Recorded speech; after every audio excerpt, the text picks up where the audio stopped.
Snacks சாப்பிடணும்னு தோணுச்சுன்னா, கண்டிப்பா இத செஞ்சு பாருங்க. ஹெல்த்தியாவும் இருக்கும். குழந்தைங்களுக்கு கூட செஞ்சு தரலாம்.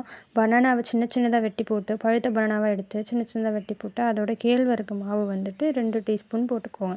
இங்க நான் அத போட்டதுக்கப்புறம் ம் நல்ல கன்சிஸ்டன்சி மாவு கன்சிஸ்டன்சிக்காக கோதுமை மாவையும் நம்ம வந்துட்டு 2 டீஸ்பூன் போட்டுக்கலாம். இது 2த்தையும் நம்ம என்ன பண்ணலாம், இதோட லைட்டா உப்பு இன்னொன்னு கொஞ்சம் ஏலக்காய் போட்டா கூட நல்லாயிருக்கும். லைட்டா வந்து உப்பு நான் வந்து வேணா ஆட் பண்ணிக்கோங்க.